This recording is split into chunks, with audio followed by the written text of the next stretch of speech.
Islamic world insight YouTube ചാനലിൻ്റെ പുതിയൊരു എപ്പിസോഡിലേക്ക് എല്ലാവർക്കും സ്വാഗതം. ഇന്ന് നമ്മോട് കൂടെയുള്ളത് ഉസ്താദ് അബ്ദുറഹ്മാൻ അറക്കൽ, അതുപോലെ തന്നെ സലീം ഹുദവി ഒടമല. നമുക്ക് ഈ ഒരു എപ്പിസോഡിൽ നക്ഷബന്ദി ത്വരീഖത്തിനെ കുറിച്ച് മനസ്സിലാക്കാം. എന്താണ് നക്ഷബന്ദി ത്വരീഖത്ത്? അത് ഇപ്പോഴും നമ്മുടെ രാജ്യത്ത് നിലവിലുണ്ടോ? മാഷാ അല്ലാഹ്. അബു യാസിൻ പറഞ്ഞ പോലെ ഇതൊരു ത്വരീഖത്ത് ശരിയാണ് അല്ലെങ്കിൽ തെറ്റാണ് എന്നൊന്നും നമ്മുടെ ഈ ചർച്ചയിൽ ഒരിക്കലും ഉദ്ദേശിക്കുന്നില്ല.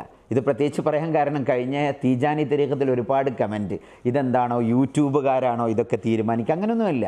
മറിച്ച് നമ്മൾ പ്രാസ്ഥാനിക പഠനം അല്ലെങ്കിൽ മദാഹിബിനെ കുറിച്ചുള്ള പഠനം അത് വളരെ അത്യാവശ്യമാണ്. ഇപ്പോൾ നമ്മൾ നേരത്തെ ഷിയാക്കളെ കുറിച്ച് വീഡിയോ ചെയ്തിരുന്നു.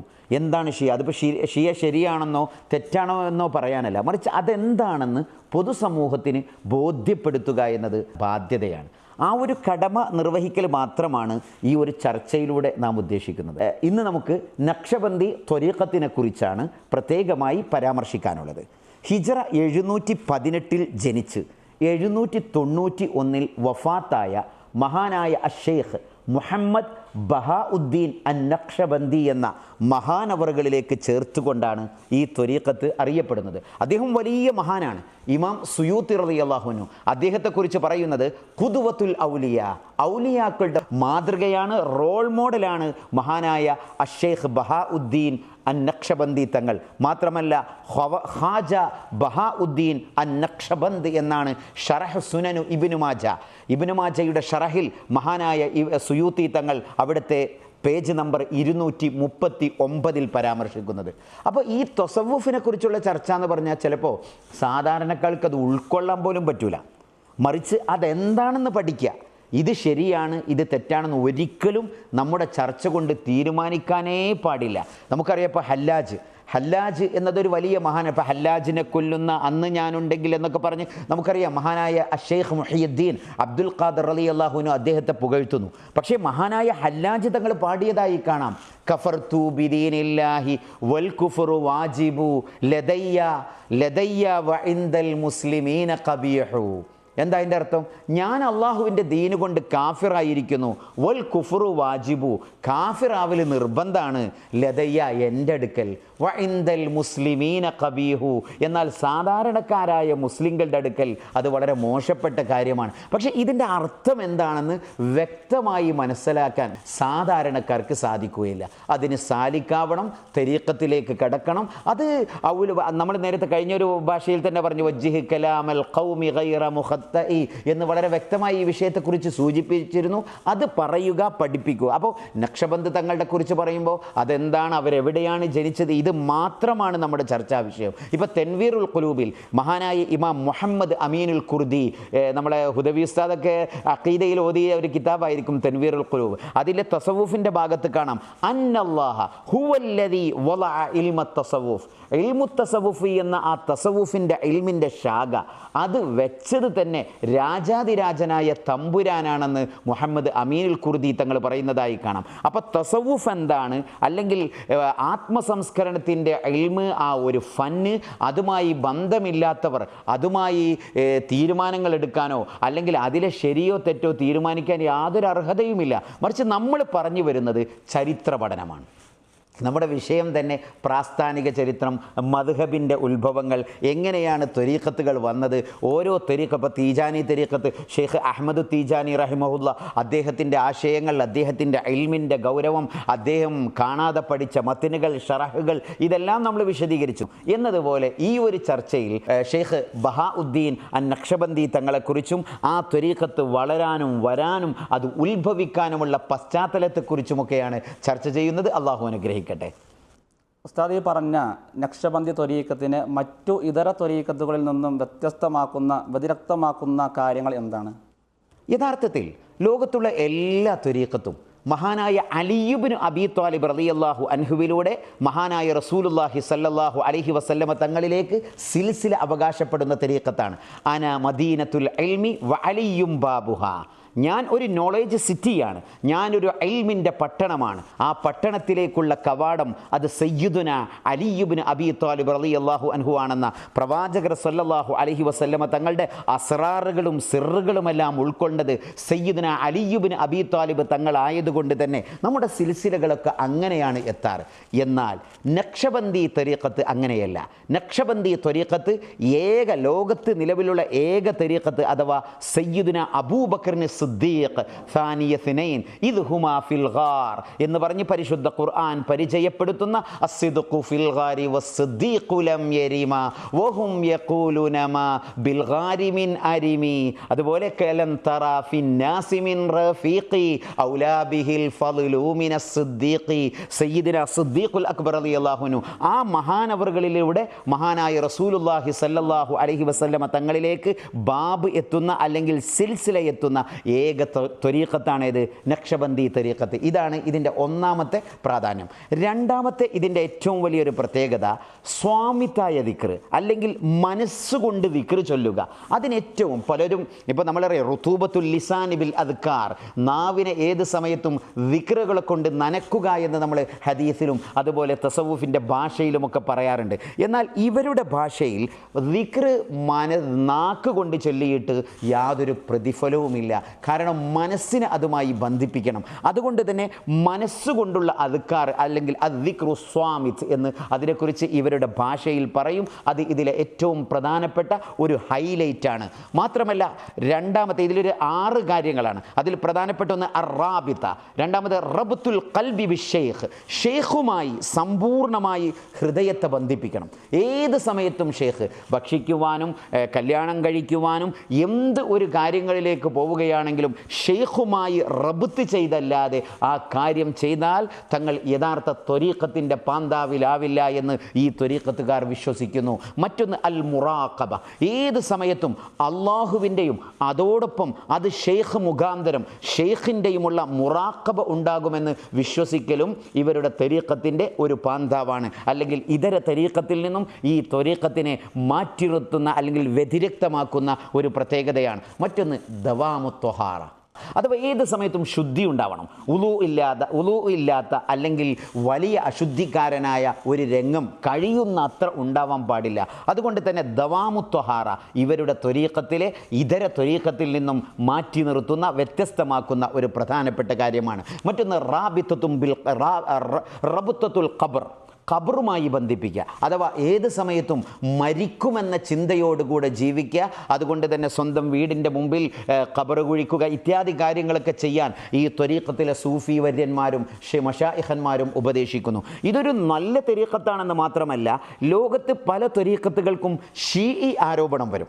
കാരണം അലി റളിയല്ലാഹു അൻഹുമായി ബന്ധപ്പെട്ടുകൊണ്ട് ഇന്നീല അത്തുമു മിൻ ഇൽമി ജവാഹിറഹു കൈലാ യറാദ കദു ജഹ്ലിൻ ഫയഫ്തതിന വഖദ് തഖദ്ദ في هذا أبو حسني إلى الحسين ووثق له الحسن يا رب جوهر علم لو أبوح به لقيل لي أنت ممن يعبد الوثن ولاستحل رجال مسلمون دمي يرون أقبح ما يأتونه حسنا എന്ന് സയ്യിദുന അലിയുൻ സൈനുൽ ആബിദീൻ സജ്ജാദ് റളിയല്ലാഹു അൻഹു തങ്ങൾ പാടിയതായി കാണാം. അപ്പോൾ ഇതിൻ്റെ ഈ ഇൽമുൽ അസ്റാർ മുഴുവനും സയ്യിദുന അലിയുൽ റളിയല്ലാഹു അൻഹുവിലേക്ക് കേന്ദ്രീകരിക്കുന്നത് കൊണ്ട് തന്നെ പലപ്പോഴും ഇതര ത്വരീഖത്തുകൾ ഷീഇ ആരോപണ വിധേയരായ കാര്യമാണെങ്കിൽ ഈ ത്വരീഖത്തിനെ കുറിച്ച് വിമർശകർ പോലും പറയുന്നത് സുന്നത്ത് ജമാഅത്തിൻ്റെ ആശയത്തിൽ ഉലുവാണ്, അല്ലെങ്കിൽ സുന്നി എന്ന ചിന്താഗതിയിൽ വളരെ ഉലുവായി ചിന്തിക്കുന്ന വിഭാഗമാണെന്ന് ഈ ത്വരീഖത്തുകാരെ കുറിച്ച് ആക്ഷേപിക്കാറുണ്ട്. അപ്പോൾ അതുകൊണ്ട് തന്നെ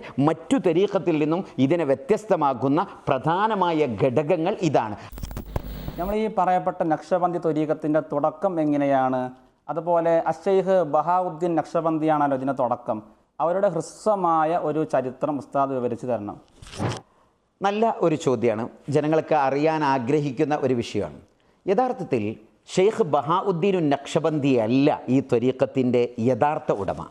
അവരുടെ ഭാഷയിൽ ഈ ത്വരീഖത്തിൻ്റെ യഥാർത്ഥ സ്ഥാപകൻ സയ്യിദുന അബൂബക്കറിന് സിദ്ദീഖ് റളിയല്ലാഹു അൻഹു ആണെന്ന് പറയും. കാരണം ഒരു ഹദീസുണ്ട്, ആ ഹദീസിനെ കുറിച്ച് വിമർശകരൊക്കെ മൗളൂ ആണെന്ന് പറയും. എന്നാലും ഒരിക്കൽ സിദ്ദീഖുൽ അക്ബർ തങ്ങൾ ഇങ്ങനെ റസൂലുള്ളാഹി സ്വല്ലല്ലാഹു അലൈഹി വസല്ലമ തങ്ങളുടെ അടുക്കിലേക്ക് ഇങ്ങനെ കടന്നു വന്നപ്പോൾ ഒരു മാംസം കരിഞ്ഞ ഒരു വാസന അനുഭവപ്പെട്ടു.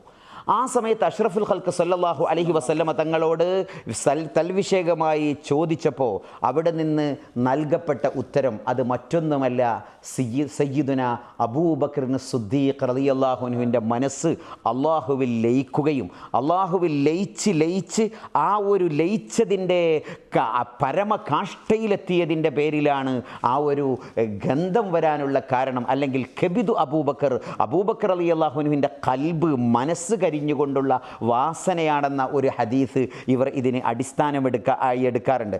മാത്രമല്ല മഹാനായ ബഹാഉദ്ദീൻ നഖ്ശബന്ദി തങ്ങൾ പറയുന്നതായി കാണാം, എനിക്ക് എന്തൊക്കെ നൽകപ്പെട്ടിട്ടുണ്ടോ, ഞാൻ എന്തൊക്കെ ജീവിതത്തിൽ അനുഭവിച്ചിട്ടുണ്ടോ അത് മുഴുവനും സിദ്ദീഖുൽ അക്ബർ തങ്ങൾക്കും അനുഭവിക്കുവാനുള്ള അവസരമുണ്ടായിട്ടുണ്ട്. ഞാൻ എൻ്റെ ജീവിതത്തിൽ അനുഭവിക്കുന്ന സന്തോഷങ്ങളാവട്ടെ, സന്താപങ്ങളാവട്ടെ, ദുഃഖങ്ങളാവട്ടെ, സുഖങ്ങളാവട്ടെ എല്ലാം മഹാനായ അബൂബക്കർ സിദ്ദീഖ് റളിയല്ലാഹു അൻഹുവിനും അനുഭവിക്കുവാനുള്ള അവസരമുണ്ടായിട്ടുണ്ട് എന്ന് ഈ ത്വരീഖത്തിൻ്റെ ആളുകൾ വാദിക്കാറുണ്ട്. അപ്പോൾ ഇതിൽ യഥാർത്ഥത്തിൽ ഷെയ്ഖ് ബഹാഉദ്ദീൻ നഖ്ശബന്ദി തങ്ങളെ മുമ്പ് തന്നെ ഇതിൽ ഷെയ്ഖ് അഹ്മദുൽ യസവി റളിയല്ലാഹു അൻഹു അവരാണ് ഈ ത്വരീഖത്തിൻ്റെ യഥാർത്ഥ ഷെയ്ഖ്. അഥവാ മഹാനായ അഹ്മദുൽ യസവി തങ്ങൾ കസാക്കിസ്ഥാനിലെ തുർക്കിസ്ഥാൻ എന്ന് പറഞ്ഞൊരു സ്ഥലമുണ്ട്.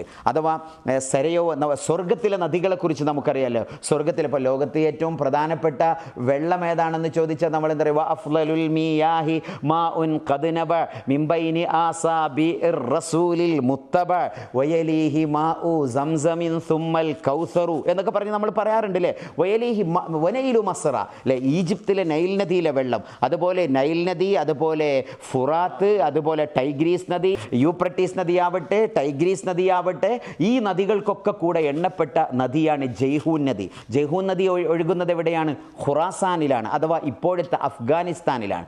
ഈ അഫ്ഗാനിസ്ഥാനിലെ ജയ്ഹൂനിൽ നിന്ന് തന്നെ ഒഴുകുന്ന മറ്റൊരു നദിയാണ് സൈഹൂൻ നദി. ഈ സൈഹൂൻ നദിയും സ്വർഗത്തിലെ 5 നദികളിൽപ്പെട്ട നദിയാണ്. ഈ നദിക്കരയാണ് തുർക്കിസ്ഥാൻ. ഈ തുർക്കിസ്ഥാൻ്റെ തൊട്ടടുത്ത് മഹാനായ അഹ്മദുൽ യസവി റളിയല്ലാഹു അൻഹു ആ ഒരു പട്ടണത്തിൽ ബീബി ആയിഷയുടെ ഖബറുണ്ട്. അഥവാ നമ്മൾ കസാക്കിസ്ഥാനിലെ അൽമാട്ടി പട്ടണത്തിലേക്ക് എനിക്ക് പോകാൻ അവസരം ഉണ്ടായിട്ടുണ്ട്, അൽഹംദുലില്ലാഹ് സിയാറത്ത് ചെയ്യാൻ അവസരം ഉണ്ടായിട്ടുണ്ട്. അപ്പോൾ അൽമാട്ടി എയർപോർട്ടിൽ ഇറങ്ങിയിട്ട് നമ്മൾ ഏകദേശം 1 ദിവസത്തോളമുള്ള യാത്രയുണ്ട്.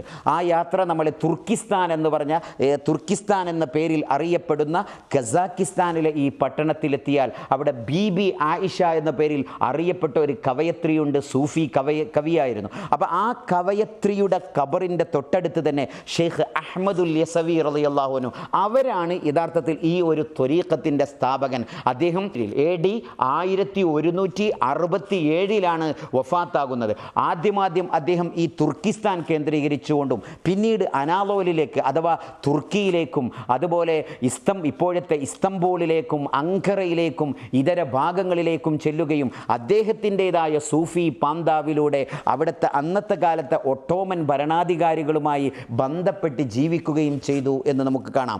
ഏതായാലും മഹാനായ ഷെയ്ഖ് അഹ്മദുൽ യസവി റളിയല്ലാഹു അൻഹു അദ്ദേഹത്തിൻ്റെ ഖബറിടം സന്ദർശിച്ചാൽ ഇപ്പോഴും കാണാം ഷെയ്ഖ് ബഹാഉദ്ദീൻ നഖ്ശബന്ദി റളിയല്ലാഹു അൻഹു അദ്ദേഹത്തിൻ്റെ ശിഷ്യൻ്റെ ശിഷ്യനാണ്. അദ്ദേഹത്തിൻ്റെ മുരീദന്മാർ, ആ മുരീദന്മാരിൽ നിന്നാണ് യഥാർത്ഥത്തിൽ ഈ ത്വരീഖത്ത് ഉത്ഭവിക്കുന്നത്. അപ്പോൾ ഉസ്താദ് ചോദിച്ചത് എന്താണ് ഇതിൻ്റെ ഉത്ഭവം എന്ന് പറഞ്ഞാൽ ഷെയ്ഖ് അഹ്മദുൽ യസവി റളിയല്ലാഹു അൻഹു എന്ന കസാക്കിസ്ഥാനിലെ മഹാനവറുകളിൽ നിന്നാണ് ഇതിൻ്റെ ഉത്ഭവം. ചരിത്രപരമായി ആത്മീയപരമായി നഖ്ശബന്ദിക്കാരുടെ വീക്ഷണത്തിൽ അത് സിദ്ദീഖുൽ അക്ബർ തങ്ങളാണ് ഇതിൻ്റെ സ്ഥാപകൻ എന്ന് പറയുന്നു.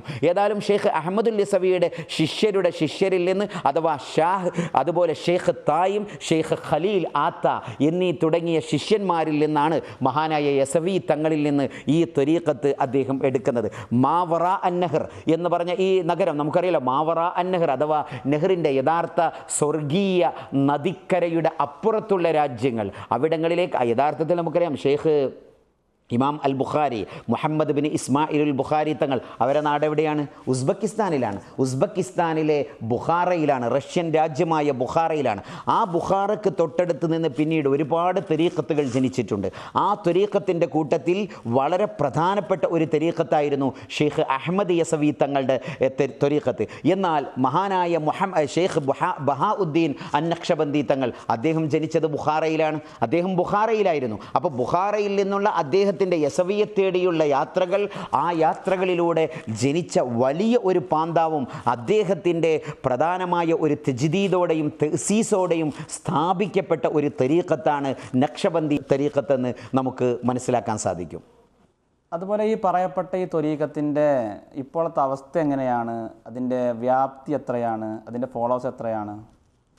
ഇന്ന് ലോകത്ത് ഗണനീയമായ പ്രധാനപ്പെട്ട ഒരു ത്വരീഖത്തിൽപ്പെട്ട ത്വരീഖത്താണ് യഥാർത്ഥത്തിൽ നഖ്ശബന്ദി ത്വരീഖത്ത്. ഒരുപാട് ഫോളോവേഴ്സ്.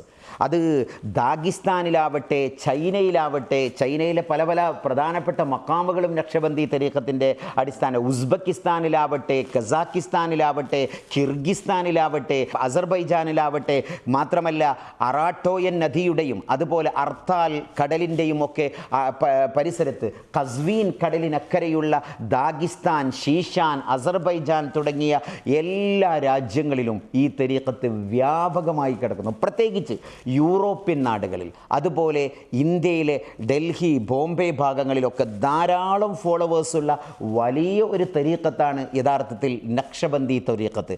മാത്രമല്ല സൈപ്രസിൽ, അതിനെക്കുറിച്ച് നമുക്ക് ഇൻഷാ അല്ലാഹ് പിന്നീടൊന്ന് ഒരു വീഡിയോ തന്നെ ചെയ്യണം. സൈപ്രസിൽ മഹദിയായ ഒരു സഹാബിയുണ്ട്, ഉമ്മു ഹറാം ബീവി റളിയല്ലാഹു അൻഹ. ഏതാണ് ഉമ്മു ഹറാം ബീവി റളിയല്ലാഹു അൻഹ? ബനു ഹറാം എന്ന് പറഞ്ഞാൽ നമ്മുടെ ഖന്തക്കിൻ്റെ, മദീനയിലെ ഖന്തക്ക് കിടങ്ങ്, ആ ഖന്തക്ക് കിടങ്ങിൻ്റെ തൊട്ടടുത്ത് റസൂലുള്ളാഹി സ്വല്ലല്ലാഹു അലൈഹി വസല്ലമ തങ്ങൾ ഭക്ഷണം ഇരട്ടിപ്പിച്ചു കൊടുത്ത ജാബിർ റളിയല്ലാഹു അൻഹുമായി ബന്ധപ്പെട്ട് കിടക്കുന്ന ഒരു പള്ളിയുണ്ട്. മസ്ജിദു ബനി ഹറാം എന്നാണ് ആ പള്ളിയുടെ പേര്. ഖന്തക്ക് സില പർവ്വതത്തിൻ്റെയും അതുപോലെ തന്നെ ഖന്തക്ക് മലയുടെയും ഒക്കെ തൊട്ടടുത്താണ് ആ പള്ളിയുള്ളത്. അവിടെയായിരുന്നു ഉമ്മു ഹറാം ബീവി റളിയല്ലാഹു അൻഹയുടെ വീട്. നമുക്കറിയാം, സാധാരണ നമ്മൾ മൗലിദിലൊക്കെ പാടാറുണ്ടല്ലോ, വമിനൽ യസീരി സഖാവ അത്അമ ജൈശഹു ഹത്തക്തഫൗ വയസീറുഹു ലൻ യൻഫദി. ഈ കവിത യഥാർത്ഥത്തിൽ ഉത്ഭവിച്ചത്, ഈ മുഅ്ജിസത്തിൻ്റെ ഉടമ യഥാർത്ഥത്തിൽ ഉമ്മു ഹറാം ബീവി റളിയല്ലാഹു അൻഹയാണ്. അവരുടെ വീട്ടിൽ വെച്ചാണ് നബി സല്ലല്ലാഹു അലൈഹി വസല്ലമ തങ്ങൾ ഇത്രമാത്രം ഭക്ഷണം ആളുകൾക്ക് കൊടുത്തതും, ആ കേവലം 4 ആളുകൾക്ക് വേണ്ടി തയ്യാറാക്കിയ ഭക്ഷണം ആയിരക്കണക്കിന് സഹാബത്ത് കഴിച്ചിട്ടും ബാക്കിയായതും, മാത്രമല്ല അറുക്കപ്പെട്ട കുട്ടിയെ വിളിച്ചുണർത്തിയതും, ജാബിർ റളിയല്ലാഹു അൻഹുമായി ബന്ധപ്പെട്ട് കിടക്കുന്ന കഥകളുമൊക്കെ ഉമ്മു ഹറാം ബീവിയുമായി ബന്ധപ്പെട്ട് കിടക്കുന്നു. ആ ഉമ്മു ഹറാം ബീവി റളിയല്ലാഹു അൻഹയുടെ മടിയിൽ തലവെച്ചുകൊണ്ട് കിടക്കുന്ന അവസരത്തിൽ ഒരിക്കൽ നബി സല്ലല്ലാഹു അലൈഹി വസല്ലം ഉറങ്ങുമ്പോൾ പെട്ടെന്ന് എണീറ്റിട്ട് ചിരിച്ചു നബി സല്ലല്ലാഹു അലൈഹി വസല്ലം. ചിരിച്ചപ്പം റസൂലുള്ളാഹി സ്വല്ലല്ലാഹു അലൈഹി വസല്ലം തങ്ങളോട് ഉമ്മു ഹറാം ബീവി റളിയല്ലാഹു അൻഹ ചോദിച്ചു, എന്താണ് സംഭവിച്ചത് നബിയെ? ഞാനൊരു സ്വപ്നം കണ്ടു, അതിൽ നിനക്ക് വലിയ പങ്കുണ്ട്. വീണ്ടും ഉറങ്ങി റസൂലുള്ളാഹി സ്വല്ലല്ലാഹു അലൈഹി വസല്ലം, നല്ല ഉറക്ക്. അത് കഴിഞ്ഞ് പെട്ടെന്ന് വീണ്ടും ചിരിച്ചിട്ട് ഞെട്ടി ഉണർന്നു. ഉമ്മു ഹറാം ബീവി റളിയല്ലാഹു അൻഹയുടെ മടിത്തട്ടിൽ നിന്ന് എണീറ്റു. എന്നിട്ട് പറഞ്ഞു, ഉമ്മു ഹറാം, ഞാനിങ്ങനെ ഇപ്പം കണ്ടത് കടൽക്ഷോഭമാണ്. ആ കടൽക്ഷോഭത്തിലൂടെ യാത്ര ചെയ്യുന്നതും എൻ്റെ അനുയായികൾ അതിലൂടെ പോകുന്നതും ആ കടൽക്ഷോഭത്തിൽ മറുകരയിലേക്ക് എത്തുന്നതുമൊക്കെ ഞാൻ കണ്ടു എന്ന് അഷ്റഫുൽ ഖൽഖ് സല്ലല്ലാഹു അലൈഹി വസല്ലമ തങ്ങൾ പറഞ്ഞപ്പോൾ ഉടൻ ഉമ്മു ഹറാം ബീവി റളിയല്ലാഹു അൻഹ പറയുന്നു, നബിയെ, എന്നെ അക്കൂട്ടത്തിൽ ഉൾപ്പെടുത്താൻ വേണ്ടി പ്രാർത്ഥിക്കണം. റസൂലുള്ളാഹി സ്വല്ലല്ലാഹു അലൈഹി വസല്ലം അപ്പോൾ തന്നെ പ്രാർത്ഥിക്കുകയും ആ പ്രാർത്ഥനയ്ക്ക് ഉത്തരമെന്നോണം പിൽക്കാലത്ത് സൈപ്രസ് ദ്വീപ്, ഇപ്പോഴത്തെ തുർക്കിക്ക് തൊട്ടടുത്തുള്ള യൂറോപ്പിൻ്റെയും ഒരു ഭാഗം യൂറോപ്പിൻ്റെയും മറുഭാഗം തുർക്കിയോടും ഒട്ടിക്കിടക്കുന്ന, ഏഷ്യയുടെയും യൂറോപ്പിൻ്റെയും 2 വൻകരകളെ ഭേദിച്ചുകൊണ്ട് കിടക്കുന്ന ഈ സൈപ്രസ് ദ്വീപ്, ആ ദ്വീപിൽ മഹദി ഉമ്മു ഹറാം ബീവി റളിയല്ലാഹു അൻഹ പോവുകയും അവിടെ പരിശുദ്ധ ഇസ്ലാം നാട്ടുകയും ചെയ്തു. ഇസ്ലാമിക ധ്വജവ ലോകത്ത് തന്നെ ഏറ്റവും ആദ്യമായി ആ നാവികസേന ഉണ്ടാക്കിയത് സയ്യിദുനാ ഉസ്മാൻ ഇബ്നു അഫ്ഫാൻ റളിയല്ലാഹു അൻഹുവാണ്. ലോകത്താദ്യമായി കപ്പൽപ്പട, സൈന്യവ്യൂഹത്തിൽ കപ്പൽപ്പട ഉണ്ടാക്കുകയും കപ്പൽപ്പട കൊണ്ട് ഉപയോഗിച്ച് യുദ്ധം ചെയ്തതും മഹാനായ മുആവിയ റളിയല്ലാഹു അൻഹുവിൻ്റെ നിർദ്ദേശപ്രകാരം സയ്യിദുനാ ഉസ്മാൻ ഇബ്നു അഫ്ഫാൻ റളിയല്ലാഹു അൻഹു. അൽ ഉസ്തൂലുൽ അവൽ ഫിൽ ഇസ്ലാം എന്ന് സാധാരണ ഉസ്തൂൽ എന്നാണ് അതിനെക്കുറിച്ച് പറയാറ്. അപ്പം ഈ നാവികസേനയുടെ കൂട്ടത്തിൽ മഹദി ഉമ്മു ഹറാം ബീവി റളിയല്ലാഹു അൻഹ സൈപ്രസിലേക്ക് പോവുകയും സൈപ്രസ് കീഴടക്കുകയും അവിടെ തന്നെ വഫാത്താവുകയും ചെയ്തു. ആ സബതുൽ ബഹർ അല്ലെങ്കിൽ കടൽക്ഷോഭത്തിൻ്റെ ഭാഗമായി അവർ അവിടെ അന്ത്യവിശ്രമം കൊള്ളുന്നതായി കാണാം. ആ ഉമ്മു ഹറാം ബീവി റളിയല്ലാഹു അൻഹയുടെ മഖ്ബറ ഉൾക്കൊള്ളുന്ന ഭാഗത്തും നഖ്ശബന്ദി ത്വരീഖത്തുകാരുടെ ആധിപത്യം നമുക്ക് കാണാം.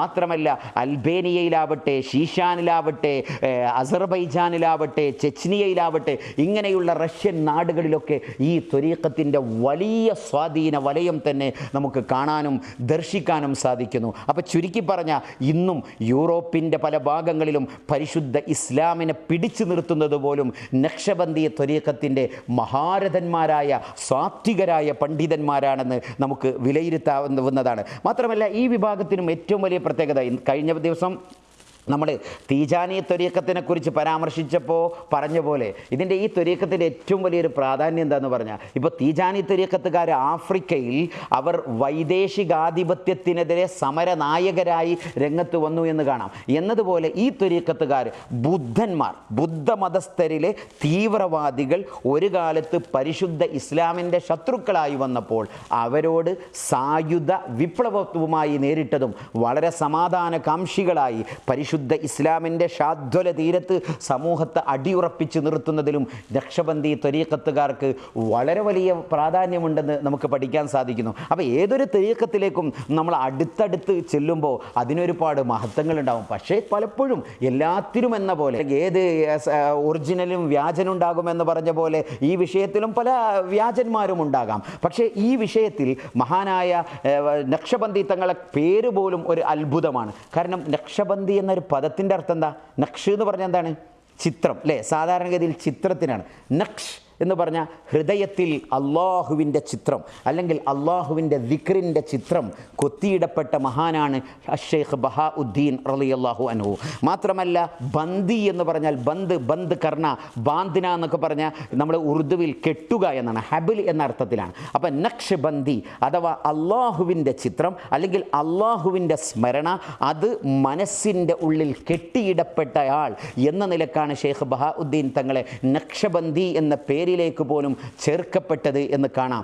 ഏതായാലും ബുഖാറയിൽ നിന്ന് ഉത്ഭവിച്ച ഈ ത്വരീഖത്തിന് രണ്ട് പാന്താവുകൾ ഉള്ളതായി കാണാം. ഒന്ന് അൽ ഖാലിദിയ, മറ്റൊന്ന് അൽ മുജദ്ദിദിയ. അല്ലെങ്കിൽ ഈ മുജദ്ദിദിയ, നമുക്കറിയാം മുജദ്ദിദിയ എന്ന് പറഞ്ഞാൽ ഷെയ്ഖ് മുജദ്ദിദ് അൽ ഫസാനി അല്ലേ, നമ്മളെ ഡൽഹിയിലെ ഷെയ്ഖ് മുജദ്ദദ് അൽ ഫസാനി 2-ാം നൂറ്റാണ്ടിൻ്റെ അല്ലെങ്കിൽ രണ്ടാമായിരം നൂറ്റാണ്ടിൻ്റെ മുജദ്ദിദ് എന്ന പേരിൽ അറിയപ്പെട്ട ഷെയ്ഖ് മുജദ്ദിദ് അൽ ഫസാനി റളിയല്ലാഹു അൻഹു, അദ്ദേഹം നക്ഷബന്ദി ത്വരീഖത്തിൻ്റെ മഹാനാണ്. പക്ഷേ അദ്ദേഹം ഈ ത്വരീഖത്തിൻ്റെ ഒരു പ്രത്യേകധാരയിലേക്ക്, അദ്ദേഹം ഷെയ്ഖ് ബഹാഉദ്ദീൻ തങ്ങളുടെ മുരീദന്മാരുടെ മുരീദാണ്. അപ്പോൾ ഈ മുരീദന്മാരുടെ മുരീദായ അദ്ദേഹത്തിലൂടെ മുജദ്ദിദിയ എന്ന പേരിൽ ഒരു പ്രത്യേകമായ ഈ തുറുക്ക് ഈ ത്വരീഖത്തിനുണ്ട്. മറ്റൊന്നിന് ഖാലിദിയ എന്ന പേരിലും അതുപോലെ ഷാഫിഇയ്യ എന്ന പേരിലും, എങ്ങനെ വ്യത്യസ്ത പേരുകളിൽ മുആവിയത്തുൽ കർദീസിലേക്കും അതുപോലെ ഇതര മഹാരഥന്മാരിലേക്കുമൊക്കെ ചേർത്തുകൊണ്ട് ഈ ത്വരീഖത്ത് അറിയപ്പെടുന്നു. ചുരുക്കത്തിൽ ഇന്നും ലോകത്തിൻ്റെ വിവിധ ഭാഗങ്ങളിൽ ഇസ്ലാമിക പ്രബോധന പ്രചരണ മേഖലകളിൽ സജീവമായ ഒരു ത്വരീഖത്ത് തന്നെയാണ്. വിശിഷ്യ യൂറോപ്യൻ രാജ്യങ്ങളിൽ കറുത്ത അല്ലെങ്കിൽ ഇരുട്ടറകളിലേക്ക് വെളിച്ചം വീശുന്ന മഹൽ വ്യക്തിത്വങ്ങളാണ് ഈ ത്വരീഖത്തിൻ്റെ അനുയായികളെന്ന് കൂടി നാം കൂട്ടി വായിക്കേണ്ടതുണ്ട്. മാത്രമല്ല ഈ ത്വരീഖത്തിൻ്റെ ഏറ്റവും വലിയൊരു പ്രത്യേകത ഇതിൻ്റെ വ്യാപ്തിയെക്കുറിച്ചാണല്ലോ ഉസ്താദിൻ്റെ ചോദ്യം ഉണ്ടായത്. ഇതിൻ്റെ വ്യാപ്തി ഇപ്പോൾ നമ്മൾ മനസ്സിലാക്കേണ്ടത്, ലോകത്ത് ഇന്ന് ഈ ത്വരീഖത്തിൻ്റെ ഒരു ശാഖയ ബക്താഷിയ എന്ന് പറഞ്ഞാൽ ഈ നക്ഷബന്ദി ത്വരീഖത്തിൽ നിന്ന് ഉത്ഭവിച്ച ഒരു ത്വരീഖത്തിൻ്റെ ശാഖയാണ്. അവർക്ക് മാത്രം ഒരു രാഷ്ട്രമുണ്ട്. ഇപ്പോൾ ലോകത്ത് ഇതുവരെ നമ്മൾ പഠിച്ചത് എന്താ? വത്തിക്കാൻ എന്ന ഒരു ചെറിയ രാജ്യം, ആ രാജ്യമാണ് ലോകത്തെ ഏറ്റവും ചെറിയ രാജ്യമെന്ന് നമ്മൾ പഠിച്ചു വെച്ചിരുന്നു. അങ്ങനെയല്ല, ഇപ്പോൾ ചിത്രം മാറി. UNOയുടെ അംഗീകാരമുള്ള ഒരു പുതിയ സൂഫി രാഷ്ട്രം ലോകത്ത് വന്നിട്ടുണ്ട്, സൂഫി രാജ്യം. ആ സൂഫി രാജ്യം അൽബാനിയയിൽ നിന്ന് പിരിഞ്ഞുകൊണ്ട് ഉണ്ടാക്കിയ ബക്താഷിയ എന്ന് പറഞ്ഞ രാഷ്ട്രമാണ്. അവിടെ സ്വന്തമായ അധികാരവും സ്വന്തമായ പട്ടാളവും ഒക്കെ ഉള്ള സൂഫി രാഷ്ട്രം സ്ഥാപിക്കപ്പെട്ടിട്ടുണ്ട്. ആ രാഷ്ട്രം, അതും നക്ഷബന്ദി ത്വരീഖത്താണ് ഇതിൻ്റെ അടിസ്ഥാനം. ഇൻഷാ അല്ലാഹ് അതിപ്പോൾ നമുക്ക് പരാമർശിക്കാൻ സമയമില്ല, അധികം വൈകാതെ ആ വിഷയത്തിലേക്ക് നമുക്ക് ഇൻഷാ അല്ലാഹ് അടുത്തൊരു എപ്പിസോഡിൽ അതിനെക്കുറിച്ചും അതുപോലെ സൈപ്രസിൻ്റെ ഇസ്ലാമിക ആഗമനവും, സൈപ്രസിലേക്കുള്ള ഇസ്ലാം എങ്ങനെയാണ് സൈപ്രസിലെത്തിയത്, എങ്ങനെയാണ് അവിടെ ത്വരീഖത്ത് സ്വാധീനിച്ചത്, അതുപോലെ തന്നെ ബക്താഷിയ എന്ന അൽബാനിയയിലെ ഈ രാഷ്ട്രം എങ്ങനെ രൂപീകരിക്കപ്പെട്ടു എന്നിത്യാദി കാര്യങ്ങൾ അടുത്ത ഒരു ചർച്ചയിൽ നമുക്ക് പരാമർശിക്കാം. സർവശക്തനായ അള്ളാഹു അനുഗ്രഹിക്കട്ടെ.